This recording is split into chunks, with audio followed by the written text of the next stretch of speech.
जय श्री राधे। दोस्तों, बट सावित्री व्रत में इस छोटी सी गलती के कारण सुहागिन महिलाओं को पुण्य की जगह प्राप्ति होती है पाप की, इसलिए आपको ये गलती नहीं करनी चाहिए।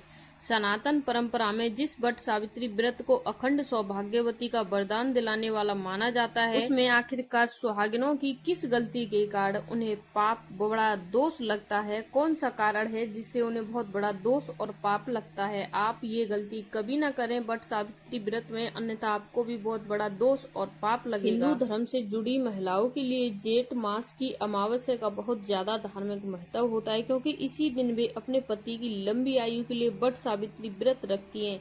जेठ मास की अमावस्या के दिन शनि जयंती का भी पर्व मनाया जाता है। पंचांग के अनुसार अखंड सौभाग्य का आशीर्वाद प्रदान करने वाला बट सावित्री का व्रत माना जाता है। इस व्रत में महिलाएं अपने सुहाग की लंबी आयु के लिए बट वृक्ष की विधि विधान से पूजा करती हैं। आइए इस पावन व्रत में बट सावित्री पूजा से जुड़ी जरूरी नियम के बारे में विस्तार से जानते हैं। दोस्तों, जिस तरह से सावित्री ने अपने पति सत्यवान के प्राण यमराज से वापस लिए थे, उसी परंपरा को निभाते हुए पति की दीर्घ आयु के लिए सुहागिन महिलाएं यह व्रत रखती हैं। भारत के देश में अलग अलग प्रांतों में पूजन की विधि भी अलग अलग होती है, मगर पूजा में बट वृक्ष बरगद का पेड़ एक विशेष महत्व होता है, क्योंकि बट वृक्ष के पेड़ के नीचे ही सावित्री के पति के प्राण निकले थे और यमराज ने पुत्रवती होने के कारण वरदान लेकर सावित्री ने अपने पति के प्राणों को इसी वृक्ष के नीचे वापस पाया था। इसीलिए हर जगह पूजा की विधि अलग हो सकती है, लेकिन बट वृक्ष की पूजा ही हर जगह होती है भारत में, इसलिए बट वृक्ष का महत्व ज्यादा होता है। बट पूजा में ना करें ये बड़ी भूल। तेजी से हो रही शहरीकरण में आज बट वृक्ष का मिलना थोड़ा मुश्किल होता है, जिसके चलते अक्सर महिलाएं अपनी अपनी सुविधा के अनुसार बजाय बट के वृक्ष के पास जाकर पूजन करने की फलाए टहनी के लाकर पूजा करती हैं। एक टहनी तोड़ के लाती हैं, घर पे ही पूजा करने लग जाती हैं, क्योंकि बट वृक्ष उनके पास नहीं होता है। बहुत सारी महिलाएं शहर में व्रत करती हैं, लेकिन कुछ महिलाएं गांव में भी करती हैं, उनके पास नजदीक नहीं होता है तो एक टहनी मंगा के वो पूजा करना शुरू कर देती हैं। सनातन परंपरा से जुड़ा हर कोई इस बात को जानता है कि हरे भरे पेड़ को तोड़ना नहीं चाहिए, विशेष तौर पर उस बट वृक्ष की टहनी को, जिसके बारे में मान्यता है कि उसमें जो बट वृक्ष की टहनी होती है उसमें ब्रह्मा विष्णु महेश तीनों देवताओं का वास होता है।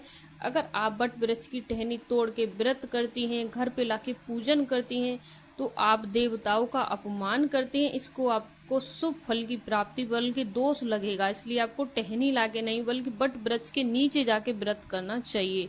अगर आप ये गलती करती हैं तो आज से ही छोड़ दीजिए, क्योंकि ये गलती आपको बहुत भारी पड़ने वाली है। आपकी पति की लंबी आयु न हो के कारण आपके पति पे कोई भी संकट मंडरा सकता है, तब लगता है बहुत बड़ा पाप। बट सावित्री व्रत और बट पूजा हमारी आस्था से जुड़ा हुआ है। ऐसे में व्रत वाले दिन वृक्ष को नुकसान पहुंचाकर उसकी टहनी को तोड़ना क्या उचित है?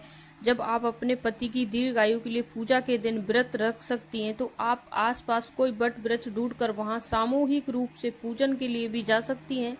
घर में बट वृक्ष की टहनी तोड़कर लाने और पूजन के बाद उस टहनी को कचरे में फेंकने पर आप पुण्य की बजाय पाप की भागीदार बन सकती हैं। ऐसे में इस पाप से बचने के लिए भूल कर भी न करें ये बट वृक्ष की पूजा।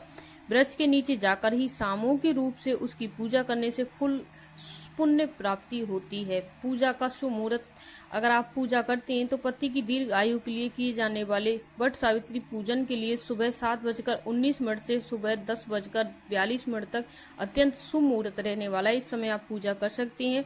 आपको कोई भी प्रॉब्लम हो तो हमें कमेंट करके पूछ सकती हैं। राधे राधे लिखिए। सत्यनारायण भगवान की जय हो।